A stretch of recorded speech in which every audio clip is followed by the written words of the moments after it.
시편 23편 2절 말씀. 오늘은 그가 나를 푸른 풀밭에 누이시며까지만 읽겠습니다. 같이. 자, 한 목소리로 읽겠습니다. 시작. 그가 나를 푸른 풀밭에 누이시며. 아멘. 한 번만 더 읽을게요. 시작. 그가 나를 푸른 풀밭에 누이시며. 네. 제가 헷갈리게 하는 것 같아요. 자, 지난주 말씀 여러분 기억나시나요? 제목이 뭐였죠? 지난주 말씀의 제목 1절 그거였어요. 뭐였죠? 선한 목자. 아니었죠? 네, 여호와는 나의 목자시니. 비슷한 의미, 똑같은 의미인데 어쨌든 선한 목자 그거는 이제 수요일 날 했던 그런 거였고요. 자, 여호와는 나의 목자시니였어요. 정리를 한 번 더 해보면 우리는 누구나 지도자가 필요하고 조언을 해줄 사람이 필요하다고 했어요. 그게 되게 우리에게 청년의 때 너무 중요해요. 누가 날 조언해주고 누가 날 지도해주느냐가 되게 중요한데 그거를 목자라고 표현을 한다고 했습니다. 다윗은 지도해주는 사람이 있었는데 하나님이셨어요. 다윗은 하나님의 지도를 받았고 하나님의 조언을 들으면서 살아갔습니다. 그래서 이렇게 이야기하는 거예요. 여호와는 나의 목자시니. 여호와는 나의 목자시니. 다윗이 이 고백을 하기까지 수많은 일들이 있었을 텐데 이 짧은 고백이지만 엄청난 신앙 고백이 담긴 고백이에요. 여호와는 나의 목자시니. 그러고 나서 하는 이야기가 뭐다? 여호와는 나의 목자시니 내가 부족함이 없으리로다. 이런 고백입니다. 하나님께서 나의 목자가 되시기 때문에 나는 부족함이 없습니다. 주님이 나의 목자 되시기 때문에 나는 충분합니다. 주님이 나의 목자 되시기 때문에 나는 만족합니다. 이게 어떻게 다 만족되겠고 어떻게 다 충분하겠어요. 그럼에도 불구하고 하나님이 나의 목자가 되시면 그것만으로도 내가 지금 뭔가 돈이 부족하고 뭔가 좀 잘 안 되는 것 같고 해도 그래도 만족하고 충분한다라는 고백이에요. 여호와가 나의 목자가 되시니까. 그랬을 때 이제 사도 바울이 고백한 것, 자족하는 마음. 비천에 처할 줄도 알고 풍부에 처할 줄도 알고 낮아질 줄도 알고 높아질 줄도 알고 어떤 상황이 있든지 나는 자족한다, 만족할 수 있다 라는 고백과 같이 다윗도 그 고백을 바탕으로 여호와는 나의 목자시다 라고 고백을 한 겁니다.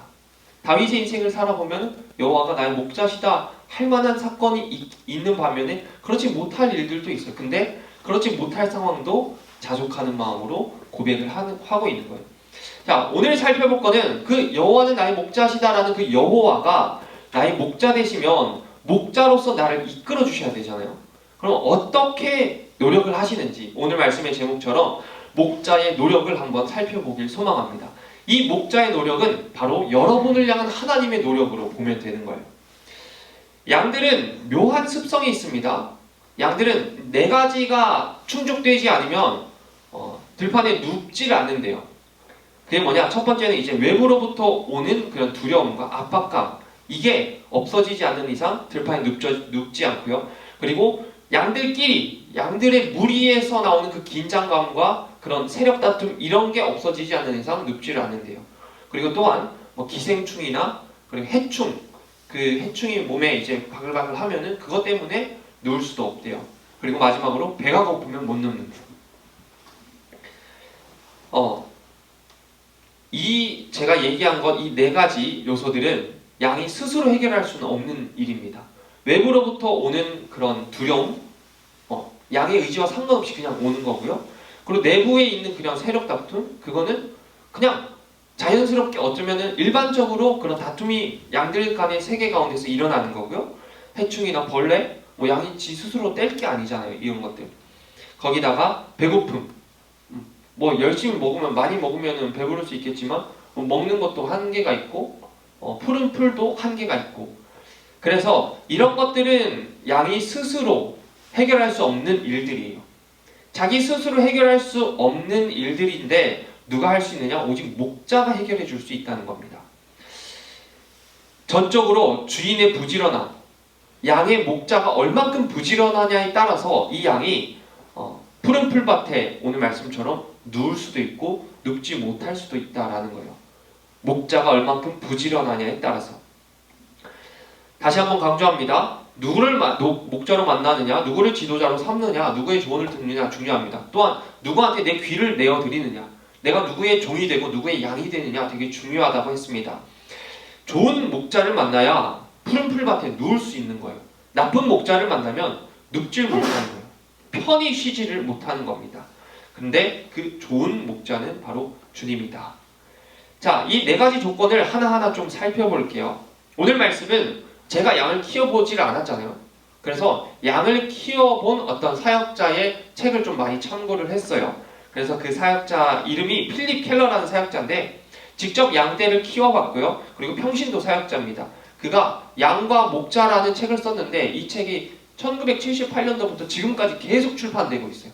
그러니까 너무나도 유명하고 40년 동안 베스트셀러 중에 베스트셀러라 이제 하는 그런 좀 권위가 있는 인정받는 책이에요. 그래서 그 책에 이 사람의 그 목양하던 그 내용들을 조금 여러분들에게 많이 이야기를 하면서 좀 풀어나가 볼게요. 첫 번째로 양은 외부로부터 오는 문제들 때문에 편히 쉴 수가 없어요.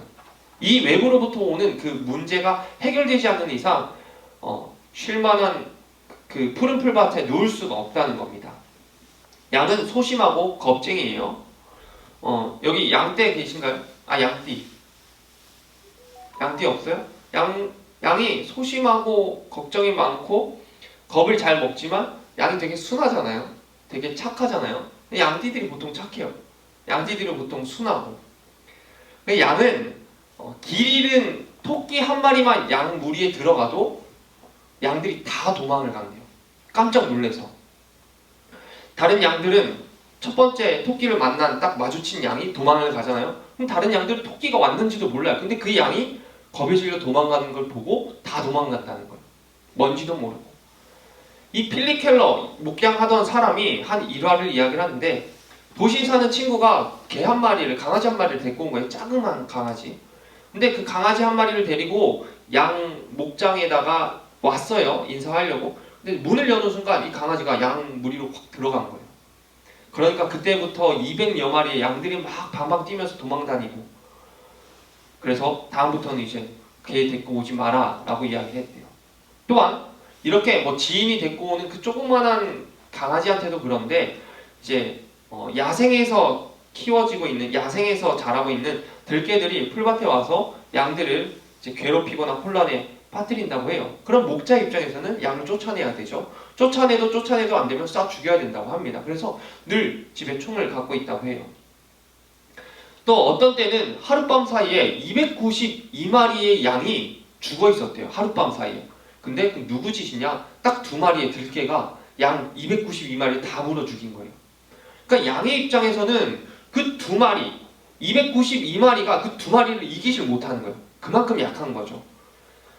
들개가 와서 물 때 자신을 방어할 수 있는 수단이 없어요. 양은 뭐 머리로 들이받는 거, 아니면 그냥 먼저 빨리 도망가서 안 잡혀 먹는 게, 들개가 배불러가지고 자기까지 죽이지 못하는 게, 그게 양의 살 길이라는 겁니다. 근데 이런 일들이 많다 보니까 총을 갖고 다니고, 그리고 손전등을 항상 손에 쥐고 있는데요.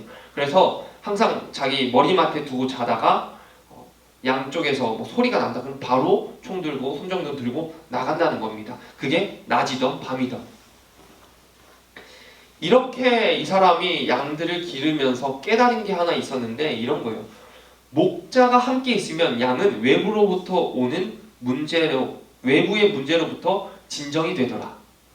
그러니까 양이 목자가 없이 뭔가 외부에서 공격이 들어온다 그러면은 방방 뛰면서 극한의 공포와 불안을 떠는데, 근데 목자가 있으면은 진정이 된다는 거예요. 누군가가 공격을 해도, 외부로부터 문제가 주어져도 목자와 함께 있으면은 안심을 한다는 거예요. 양은 주인이 곁에 있는 것만으로도, 목자가 곁에 있는 것만으로도 안심을 해요. 평안함을 느낀다는 겁니다. 생각해보면 우리도 양 같아요. 우리도 외부로부터 오는 문제들이 참 많아요.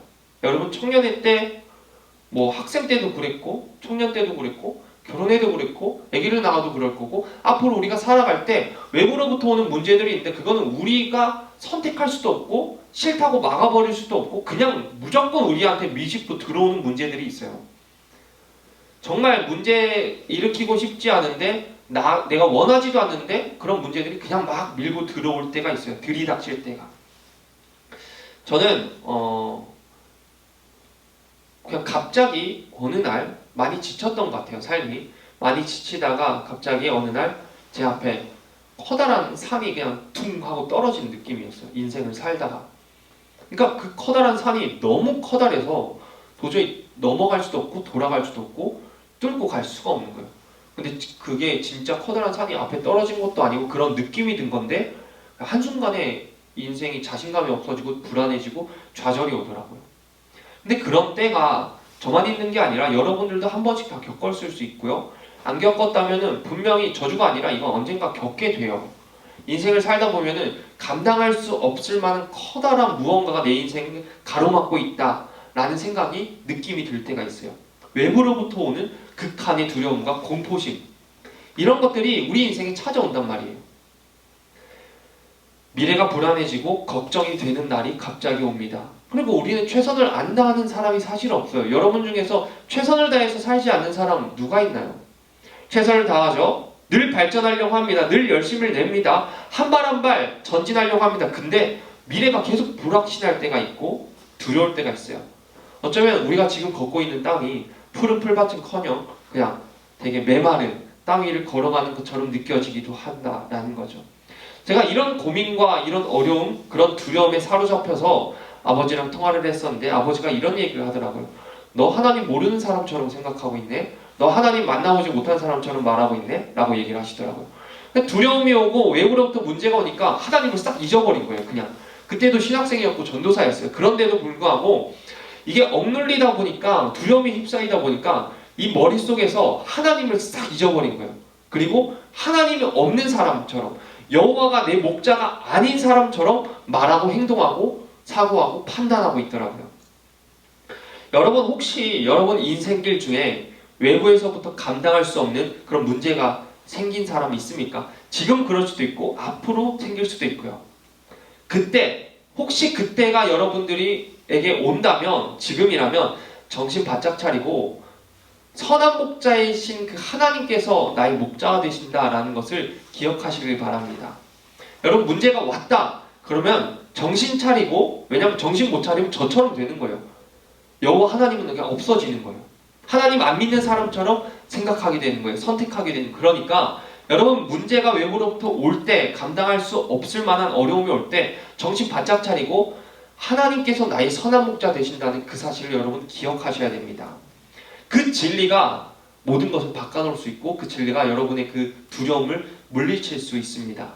마치 목자가 총 한 자루 들고 손에 손전등 하나 들고 밤낮 없이 양떼를 찾아가서 지키는 것처럼 선한 목자이신 여호와 하나님께서 여러분들의 그 외부로부터 오는 그 문제들로서 총 들고 손전등 들고 여러분을 밤낮 없이 지키신다라는 겁니다.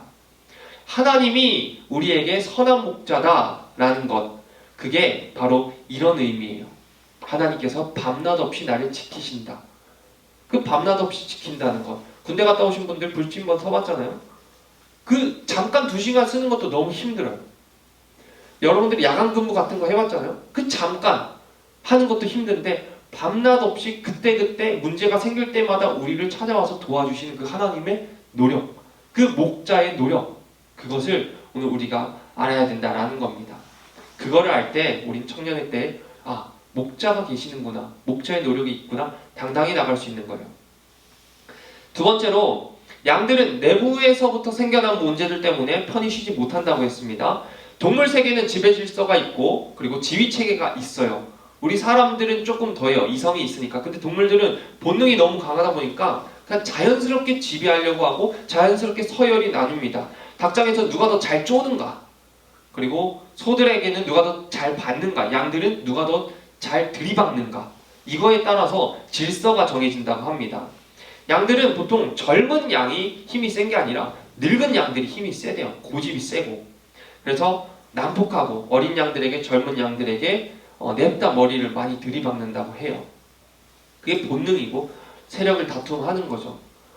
자기 세력을 키우려고 하는 그런 것들이죠. 자, 이 양을 키웠던 필립 켈러는 양치면서 늙은 암양이 그냥 가만히 풀 뜯어먹고 있는 어린 양을 그냥 계속 들이박는 거를 수백 번씩 봤대요. 얼마나 고약해요. 그냥 가만히 있는 사람을 그냥 들이박는 거예요.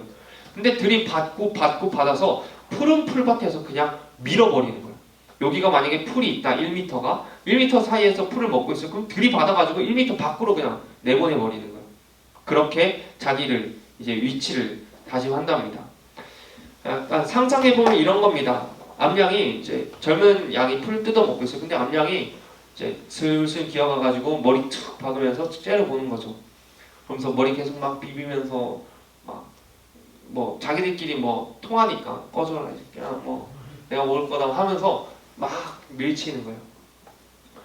그때 이 젊은 양이 준비하지 않으면 사정없이 그냥 들이받치는 거고, 준비해서 싸우고자 하면은 몇 번 들이받치다가 젊은 양들이 다 도망간대요. 양들 사이에서 이런 싸움, 이런 세력 다툼, 이런 긴장 관계가 계속되면 양들이 편히 쉴 수가 없대요. 우리도 그렇잖아요. 근데 우리도 뭔가 그 기류가 있죠. 같은 직장 내에서 상사와 나랑 뭔가 살짝 다퉜다 그러면은 그 자리가 그냥 거의 지옥같이 불편한 기류가 있어요. 마찬가지로 양들도 느낀다는 거죠. 날카로워지고 신경이 불안해지고 긴장하게 되고 안정을 취할 수가 없어요. 그러다 보면 체중도 줄어들고 신경 과민의 상태가 된다고 합니다. 양들이. 근데 신기하게도 이 목자가 나타나서 그 자리에 가면은 다 정리가 된대요. 그냥 목자가 뭐 그 머리 박는 양 때리고 혼내고 밀치고 떼어놓고 하지 않아도 목자만 가는 순간 그 양들의 위계질서 그런 게 하나도 없이 그냥 다 똑같아진대요. 편안하게 모두가 푸른 풀밭에 누울 수 있는 상태가 된답니다. 목자가 함께 하니까. 근데 목자가 가면 다시 또 들이받겠죠. 양의 이런 모습 우리에게도 똑같이 있어요. 되게 비슷한 것 같아요. 우리가 직장 생활을 하면서 사회생활을 하면서 친구 관계를 맺어나가면서 기본적으로 다른 사람을 좀 이기고자 하는 그런 본능이라는 게 우리 인간에게 있는 것 같아요. 좀 더 잘하고 싶고 좀 더 인정받고 싶고 그런 경쟁 본능. 저도 뭐 딱히 없다라고 생각을 했는데 없을 만한 상황이었지, 만약에 그런 상황이었으면 저도 되게 많았을 것 같아요. 저는 간사 때 간사는 사실 경쟁 구도가 존재하지 않는 것 같아요. 그냥 간사는 그냥 간사인 것 같아요. 제가 경험상. 근데 전도사가 됐다? 그러면은 뭔가 그래도 좀 이끄는 위치에 서게 되니까 경쟁 구도가 은근히 생기는 것 같아요. 근데 저는 늘 혼자 전도사였어요. 저만 전도사였고 다른 전도사는 없었기 때문에 경쟁 구도가 없었어요. 그리고 제가 한사람교회 와서 수련 목회자면서 저만 수련 목회자였고 지금 부목사로 있으면서 저만 부목이에요. 그러니까 저는 경쟁 대상이 아예 없었어요. 근데 만일 뭐 대형교회 같은 데 가서 제가 부목사인데 저와 같은 부목사가 막 5명, 6명 있다. 저는 청년부를 맡았는데 여기 중고등부를 맡았다. 청년부 막 10명, 20명 나왔는데 중고등부 막 80명, 100명 나왔다. 그러면 괜히 경쟁하게 될 것 같아요. 인정받고 싶어하고 칭찬받고 싶어하는 마음 누구에게나 있고 남들보다 앞서고 싶어하는 마음 누구나 있습니다. 우리가 시험 치는 것도 사실 남들 다 제끼고 1등하고 싶어서 1등 해야 평범해지니까. 근데 이게 되게 묵상을 하다 보니까 되게 슬프더라고요. 그렇게 경쟁 열심히 하고 치고받고 스트레스 받고 긴장 관계에서 살아가는데 그렇게 해서 1등하면 뭐하냐? 평범해지더라고요. 뭔가 특출나서 뭔가 엄청 잘 나가게 되는 게 아니라 그렇게 청년들이 열심히 살아가는데 그렇게 해야 살만한 그냥 인생이 이제 시작되는 것 같더라고요. 잘 사는 풍부한 인생이 아니라.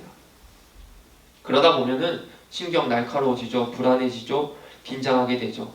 우리의 몰골은 점점 수척해지고 뭐 불면증, 조울증, 우울증, 공황장애, 불안장애, 두통, 만성피로, 염증, 육체적으로 정신적으로 병이 드는 거예요.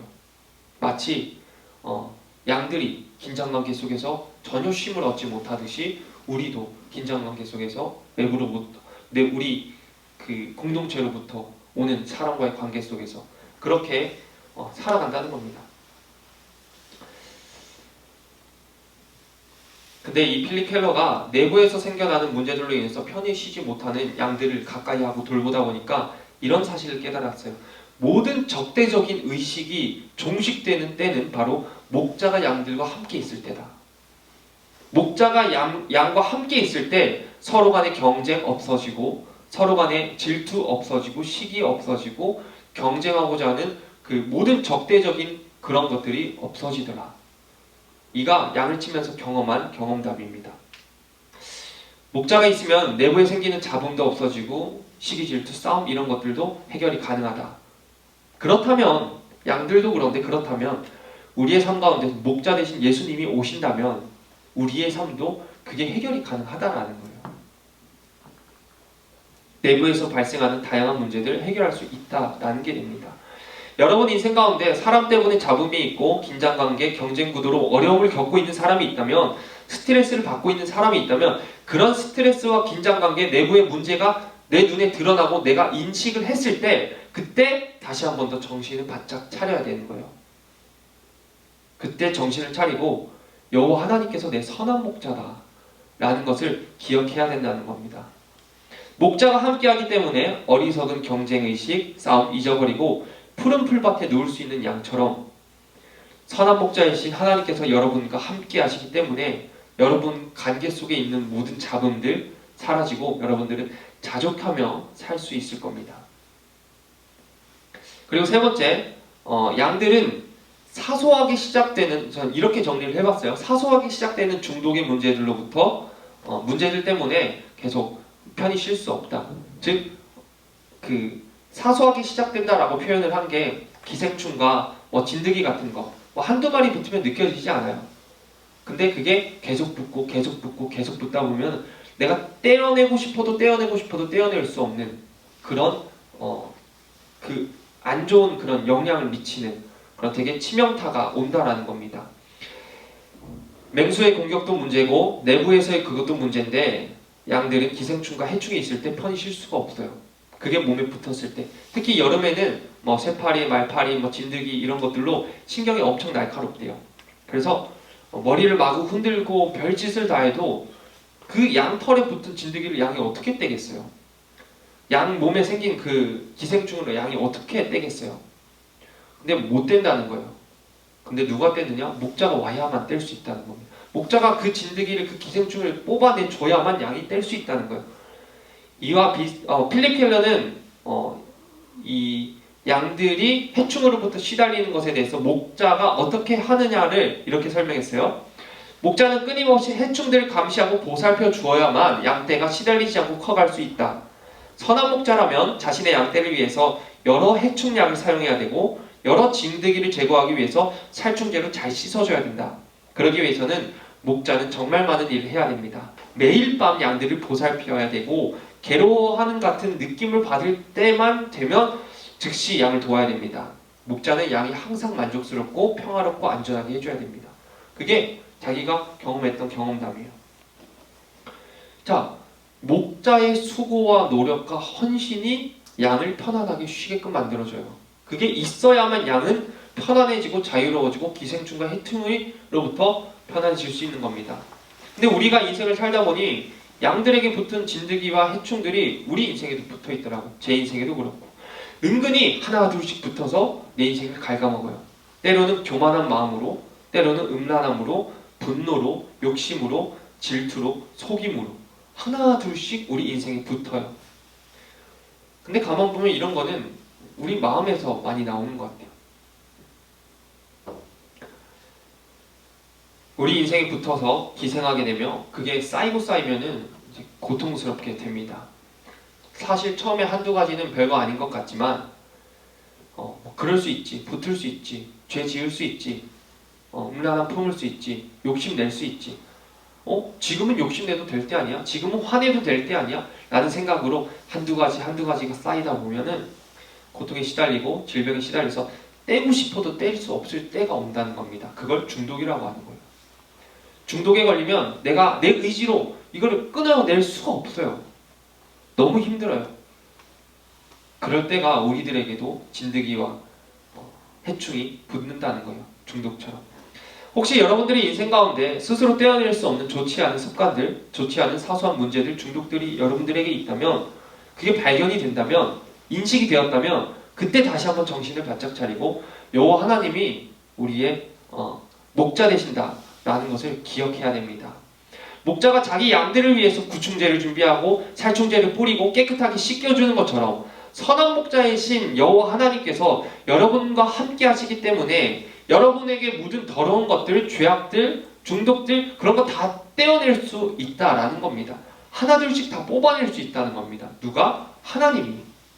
우리는 못하는데. 그랬을 때 목자의 노력, 그게 하나님이 우리를 향한 노력이에요. 우리를 깨끗하게 해주고자 하는 하나님의 노력. 자, 그리고 네 번째 마지막으로 양들은 현실적인 문제 때문에 편히 쉬지 못한다라고 생각을 했어요. 현실적인 문제. 아까 처음에 이야기했죠. 배고프면 양들이 편히 못 쉰대요. 여러분, 이거 격한 공감하지 않나요? 배고프면 잠 오나요? 배고프면 잠이 안 와요. 뭐라도 먹고 자야 돼요. 다음날 부담이 될 것 같은데 이 배가 조금 채워져야 이제 잘만하다라고 생각을 해요. 그래서 다 야식 먹는 거잖아요. 여러분들이 이거 끝나고 가서 다 야식 먹을 거잖아요. 저는 예배 끝나면 배고파서 많이 먹더라고요. 그러니까 사람도 똑같고 동물도 똑같고 배고픔이 해결되고 이 기본적인 현실의 문제가 해결이 되면은 쉴 수 있는데 그게 안 되면 쉬지 못한다는 거예요. 목축업을 하는 나라 대부분은 건조하고 비가 적은 위치에 있답니다. 양들이 키우는 나라는 건조하고 비가 적어요. 그래야 기생충이 덜 생기거든요. 그리고 그래야 건강상 큰 문제가 없이 잘 번식한대요. 근데 건조하다 보니까 현실적인 문제를 만났는데 바로 풀이 없는 거예요. 건조하다 보니까. 비가 적다 보니까 풀이 안 자라는 거예요. 그래서 대부분 황무지라고 해요. 근데 그 황무지에서 양들을 키워야 되는 거예요. 뭔가 하나를 포기한 거죠. 풀을 포기하고 기생충의 위험으로부터 안전하고자 한 거죠. 근데 황무지에서 푸른 풀을 키워야 되는데 이 푸른 풀이 뭐 지나가다 보면 우연히 발견되는 것도 아니에요. 자연스럽게 생성되어 있는 것도 아니에요. 그냥 위치 자체가. 그래서 목자가 이 양들에게 푸른 풀, 영양가 있는 풀을 먹이기 위해서 그렇게 많이 노력을 한다고 합니다. 푸른 풀이 만들어지기까지 목자의 노력을 이렇게 이야기를 하더라고요. 푸른 풀밭은 엄청난 수고와 시간과 땅의 관리 기술의 산물이다. 푸른 풀밭은 거친 자갈밭을 일구어 가시덤불과 나무 등걸과 뿌리들을 제거하고 깊이 파서 흙을 부드럽게 고른 다음 씨 뿌리고 특별한 콩과 곡식을 심은 후에 물을 대며 양들을 먹이 꼴을 정성스럽게 관리하는 결과로 이루어진다. 이 모든 것은 주의 깊은 목자에게 엄청난 수고와 기술과 시간을 요구한다. 그러니까 양들에게 푸른 풀은 먹여야 되겠고 좋은 풀은 먹여야 되겠고 그것을 풀을 만들기 위해서 목자가 하는 수고가 엄청 많다는 거예요. 만일 양들이 그냥 지나가다가 저기 막 풀이 있어. 그거는 그냥 우연히 생긴 게 아니라 그 풀을 만들기 위해서 수고한 목자가 있다는 겁니다. 목자의 노력으로 만들어진다는 거예요. 청년의 때를 살아가면서 현실과 믿음 사이에서 엄청난 많은 갈등을 하게 돼요. 여러분 앞으로도 엄청난 갈등을 할 겁니다. 현실은 우리를 가만히 내버려 두질 않습니다. 현실은 주님을 못 보게 만듭니다. 현실은 우리의 눈을 가려버려요. 현실이라는 것이 우리에게 되게 치명타를 주는데 현실에 갇혀서 주님을 잊을 수도 있어요. 그러다 보면 상황에 따라서 환경에 따라서 내 기분에 따라서 계속 우리의 목자가 바뀌어요. 내 믿음이 좋을 때는 여호와가 나의 목자인데 현실을 보다 보니까 돈이 내 목자였던 거예요. 교회 가면은 말씀을 듣다 보면 찬양을 하다 보면 여호와 하나님 때문에 내가 충분한데 세상에 나아가서 일을 하다 보고 현실을 맞닥뜨리다 보면은 이게 똑똑한 게 인맥이 내 목자였던 거예요. 그렇게 계속 현실에 따라서 기분에 따라서 우리 목자가 바뀌어요. 물론 양이 푸른 풀을 찾아서 황무지를 막 뛰어다닐 수 있어요. 열심히 뛰어다닐 수 있어요. 그래서 몇 번 푸른 풀을 먹을 수 있어요. 발견해서. 근데 부족함이 있다는 거예요. 배부르지 않다는 거예요. 그래서 결국에는 그렇게 혼자 열심히 다녀도 쇠약해지고 활기를 잃어가는데 우리도 마찬가지로 먹고 사는 문제, 돈의 문제, 결혼의 문제, 취업의 문제, 당장 내 미래의 문제, 내 코앞에 다가선 내 미래의 문제. 근데 우리의 노력과 최선은 무조건 필요해요. 근데 거기다가 하나님이 도와주시는 목자이신 주님이 우리를 위해서 꼴을 예비해 두시고 푸른 풀을 예비해 두시고 만들어 주시는 그 영양가 있는 풀들을 우리가 먹으면서 그 길을 가야 된다라는 겁니다. 그리고 주님이 그런 길을 노력하고 계신다는 거예요. 혹시 여러분들의 인생에 이와 같이 눈앞에 있는 현실 문제들로 인해서 갈등하고 있다면 어려움이 있다면 그때 인식이 됐다면 정신을 바짝 차리고 하나님이 여러분의 선한 목자 되심을 기억해야 됩니다. 목자가 양들에게 좋은 풀을 먹이고자 시간과 수고와 땀을 흘린 것처럼 선한 목자이신 하나님께서 여러분들을 가장 좋은 길로 이끄시고자 땀을 흘리고 계시고 수고하고 계시고 노력하고 계신다는 사실을 여러분들이 잊지 않고 신뢰하고 나아가야 된다는 겁니다. 그때 여러분들이 어느 곳에 가든지 여기도 푸른 풀이 있을 것이고 저기도 푸른 풀이 있을 거예요. 그 삶을 살게 될 겁니다. 말씀을 정리할게요. 목자가 양들을 지키기 위해서 밤낮 없이 시도 때도 없이 깨가면서 총 한 자루 들고 손정등 들고 나가는 것처럼, 그런 것처럼 선한 목자이신 여호와 하나님이 여러분의 인생을 지키기 위해서 밤낮 없이 들고 나가신다는 겁니다. 또한 목자가 내부에서 시작되는 그 문제들 때문에 괴로워하는 양들 우리에 들어가서 다 이제 조용히 시켜주는 것처럼 선한 목자이신 여호와 하나님께서 여러분들이 갖고 있는, 여러분들이 만나는 자본과 시기 질투 경쟁 구도로부터 여러분들이 지켜주신다는 거예요. 여러분과 함께 살아감으로써 여러분들을 마음속에 들어가시고 여러분들 관계 속에 들어가셔서 그런 것들을 주님이 정리해 주신다는 겁니다. 또한 목자가 자기 양들을 위해서 구충제를 준비해 두고 좋은 살충제를 가지고 뿌리고 깨끗하게 씻어주는 것처럼 여호와 하나님께서, 여러분의 선한 목자 되시는 그 하나님께서 여러분이 어디서 묻었는지 모르는 그 더러운 죄, 여러분들이 어디서 묻었는지 모르는 그 상처, 그런 것들을, 중독들을 씻어주신다는 거예요. 이미 다 준비하고 계셔요. 여러분들이 넘어지면 바로 씻어주려고, 여러분들이 죄 지으면 바로 씻어주려고. 그리고 가장 좋은 풀을 먹이고자 시간과 수고와 땀을 흘려서 준비하신 것처럼 선한 목자이신 여러분의 하나님께서 여러분의 현실의 문제를 위해서 여러분보다 더 수고하고 계시고 여러분보다 더 노력하고 계시고 여러분보다 더 땀을 많이 흘리고 계신다는 겁니다. 여호와 하나님은 나의 목자다, 여호와는 나의 목자다라는 다윗의 고백, 그 목자이신 하나님이 어느 정도로 여러분을 위해서 수고하시느냐, 오늘 말씀 나눈 것처럼 이렇게까지 수고하신다는 거예요. 최선을 다하신다는 겁니다. 최고의 노력을 기울여서 여러분을 지금 키우고 계신다는 거예요. 근데 양이 목자의 수고를 어느 정도 느낄까요? 목자가 100을 수고했습니다. 양이 몇 프로를 느낄까요? 여러분들은 하나님이 여러분들을 위해서 수고하고 계신데, 노력하고 계신데, 여러분들은 그 하나님의 수고와 하나님의 땀과 하나님의 눈물과 노력을 어느 정도로 느끼고 계시나요? 내 인생 전부 다가 하나님의 수고와 노력으로 만들어진 결과로 느껴지시나요? 아니면 여러분들의 수고와 여러분들의 노력과 결과가 90%고 하나님이 도우신 것이 10%밖에 안 느껴지시나요? 근데 오늘 말씀해 보니까 우리는 양이라서 우리가 할 수 있는 것은 아무것도 없는 거예요. 오늘 여러분들에게 선포된 이 말씀 중에 양이 할 수 있는 게 하나도 없어요. 양이 할 수 있는 건 아무것도 없어요. 목자가 해주셔야만, 목자가 있어야만 가능한 일들이었어요. 우리도 마찬가지예요. 내가 할 수 있는 것 같지만 근데 들어가고 보면 결국엔 하나님이 해줘야만 내가 그나마 숟가락 하나 얹을 수 있을 정도. 여러분을 사랑하시는 목자의 노력을 잊지 않길 바랍니다. 그것을 되게 가볍게 여기지 않길 바랍니다. 여러분, 나도 수고했어요, 나도 노력했어요, 나도 최선을 다했어요, 그 말을 수고하신 목자를 알면은 그 말을 할 수가 없어요.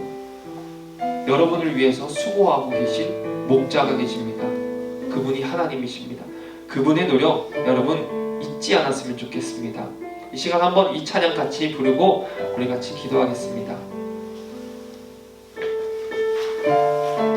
찬양할 때, 하나님이시여 찬양할 때 여러분의 목자를 한번 생각하면서 찬양해 봅시다. 하나님이시여 하나님이시여 주는 나의 하나님이시로다. 나의 몸과 마음 주를 갈망하며 이제 내가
기도할 때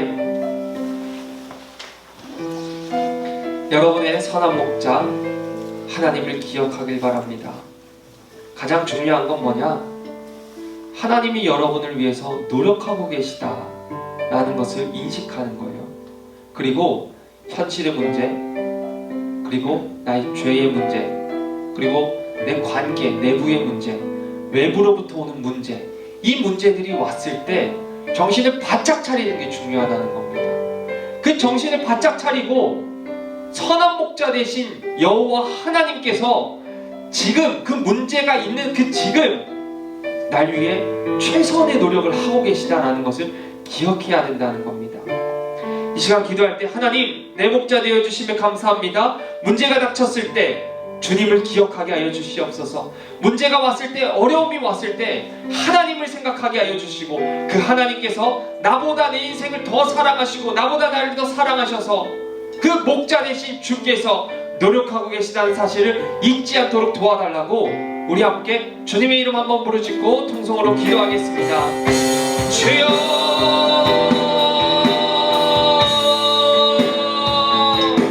살아계신 하나님 아버지, 나의 선한 목자 되어주심에 감사합니다. 하나님 아버지, 목자가 없으면 살지 못하는 어린 양입니다. 목자가 없으면 이리저리 내 마음대로 살다가 하나님 죽어가는 어린 양입니다.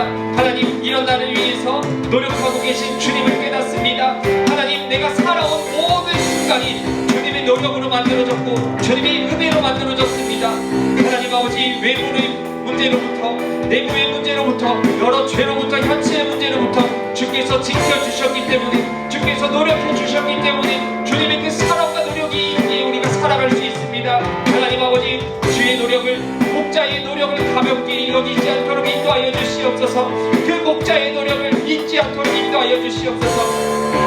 문제가 왔을 때 정신 바짝 차리게 하여 주시고, 어려움이 왔을 때 정신 바짝 차리게 하여 주시고, 나의 목자 되신 하나님을 기억할 수 있도록 주님 인도하여 주시옵소서. 하나님 아버지, 어려움이 왔을 때 목자 되신 하나님이 생각나게 하여 주시옵소서. 날 위해 지금도 노력하고 계시고 날 위해 목자 되신 십자가에 달려 돌아가신 그 예수 그리스도를 기억하게 하여 주시옵소서. 하나님 아버지, 그리하여서 내 힘으로는 헤쳐나갈 수 없는, 나의 능력으로는 이겨나갈 수 없는 어려운 일들이지만, 어려운 문제들이지만 하나님께서 함께 하시기 때문에, 목자가 돕고 계시기 때문에, 목자의 노력이 나의 인생 가운데 있기 때문에 하나님, 기꺼이 이기며 나아갈 수 있도록, 극복하며 나아갈 수 있도록 인도하여 주시옵소서.